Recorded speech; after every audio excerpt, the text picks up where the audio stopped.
আজ আমি আপনাদের সাথে আলোচনা করব হচ্ছে পিএইচপি সিনট্যাক্স নিয়ে। গত পর্বে আপনাদেরকে দেখিয়েছিলাম পিএইচপির যে মেন বেসিক।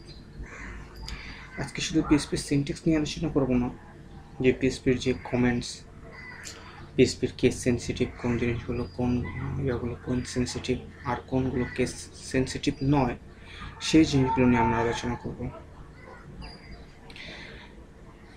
এইগুলো হচ্ছে যে পিএইচপির যে সিনট্যাক্স আর পিএইচপি কমেন্টস, পিএইচপির যে সেন্সিটিভ কোনগুলো ইনসেন্সিটিভ, এগুলো হচ্ছে একজন প্রাথমিক মূল বিষয় যে আমি ভেবে নিয়েছি আপনি একজন নিউ ইউজার, কি আপনি অ্যাজ এ নিউ ইউজার হিসেবে আপনাদেরকে জানতে হবে যে আপনি পিএইচপি কোড কীভাবে শুরু করতে হবে।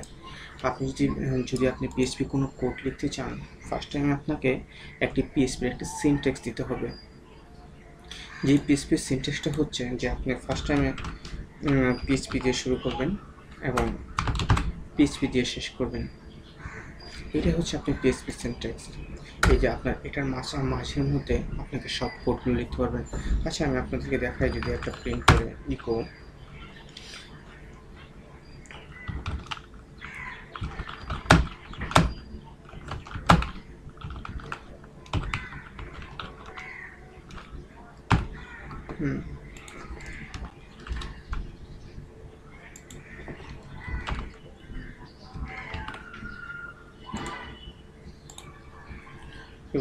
এই যে আমাদের এখানে ওয়েলকাম টু আওয়ার ওয়েবসাইট এখানে ইকো আছে, এটা ইকো নিয়ে আমরা আলোচনা করব। এখানে আপনি কোনো ইয়েকে স্ট্রিংকে প্রিন্ট করাতে হলে আপনাকে ইকো লিখতে হবে।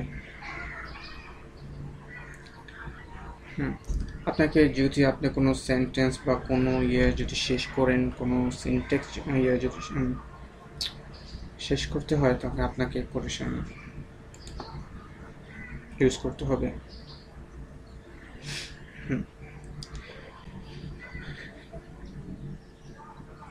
দেখুন, যদি আমি এখানে আমার সেমিকোলনটা যদি উঠে দিই, ইকোর মধ্যে একটা সেমিকোলন যদি উঠে দিই, দেখা যাচ্ছে কোনো রং দেখা যাচ্ছে না, এখানে কোনো দেখা যাচ্ছে। যদি আমি আরেকটা ইকো যদি করি, সরি,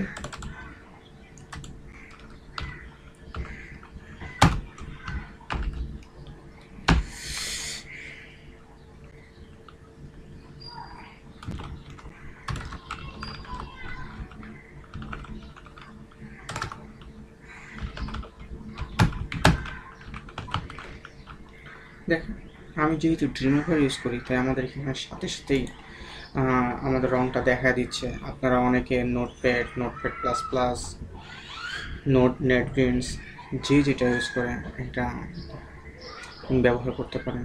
আমি ড্রিমওয়েভার ইউজ করতে খুব কমফোর্ট ফিল করি, তাই আমি এটা ইউজ করি। আপনার ইচ্ছা করলে যেটা মন চাই এটা ইউজ করতে পারেন। দেখেন, আমার এখানে একটা যদি আমি এটা দেখতে চাই ব্রাউজারে, আমাদের একটা রং হবে পার্সেন্ট। আর একজন আপনি এখানে যদি সেমিকোলনটা ইউজ করেন, তবুও এই যাবে না, কারণ আমার সেমিকোলনটা হচ্ছে আমার এটার উপরে। আপনার শেষেরটাতে সেমিকোলন আপনি নাও দিতে পারেন, আপনার শেষের যে লাইনটা আছে সেমিকোলনটা আপনি নাও দিতে পারেন। Welcome to our website and semicolon is a must. আচ্ছা, আমার এখানে দুটো লেগে গেছে। প্রথমে একটা ব্রেক দিয়ে দিই।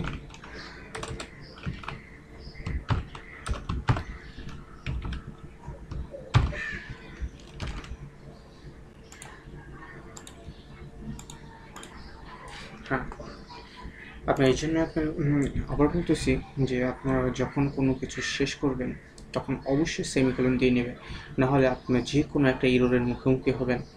বেশিরভাগই এটা সিনট্যাক্স এরর, পার্স এররের মধ্যে আসবে।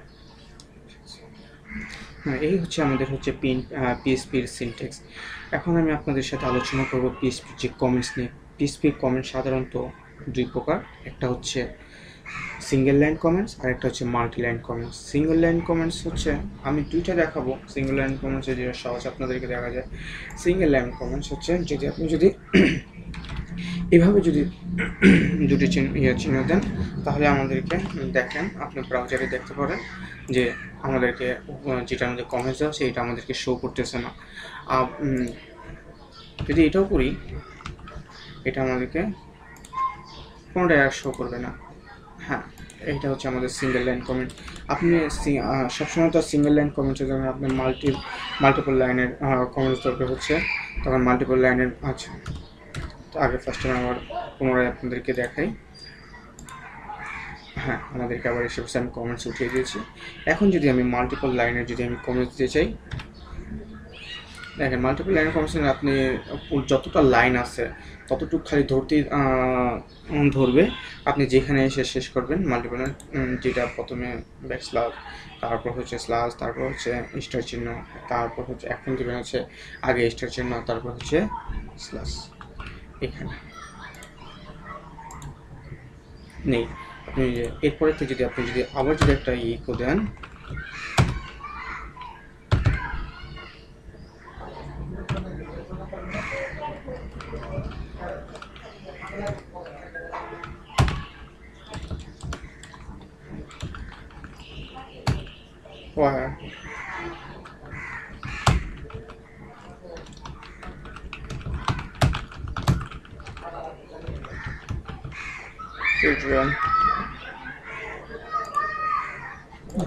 এই যে আমাদের এখানে আসছে, এই যে আমার এখানে একটা ভুল হচ্ছে, কোনো সমস্যা নেই, এই হচ্ছে না। এখন আমি আপনাদেরকে নিয়ে আলোচনা করবো হচ্ছে কেস সেন্সিটিভ নিয়ে। এখন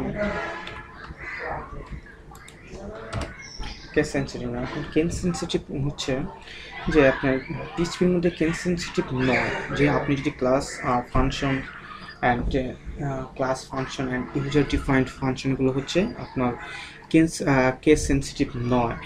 আর যেমন আপনি যদি ভেরিয়েবল যদি ইউজ করেন, ভেরিয়েবলগুলো হচ্ছে আপনার কেস সেন্সিটিভ। আপনি যে কোনো একটি ক্লাস, এখানে পরবর্তীতে আমি আপনাদেরকে দেখাবো যে কোন ক্লাসের মধ্যে ফাংশনগুলো কীভাবে কেস সেন্সিটিভ। এখন আমি জাস্ট আপনাদেরকে শুধু এতটুকুই জেনে রাখেন যে ভেরিয়েবলগুলো হচ্ছে কেস সেন্সিটিভ। যদি আপনি ভেরিয়েবলগুলো আপনার যদি স্পেলিং বা যেভাবে হোক আপনি কেস সেন্সিটিভ এরিয়াতে পড়েন, তাহলে আপনাদেরকে অবশ্যই রং দেখাবে। এই জিনিসগুলো আপনারা খেয়াল করবেন। আজকে এই পর্যন্তই। আগামীতে সামনে যে পিএইচপির যে টিউটোরিয়ালগুলো আছে ওগুলো দেখাবো। আশা করি ভালো লেগেছে। ধন্যবাদ।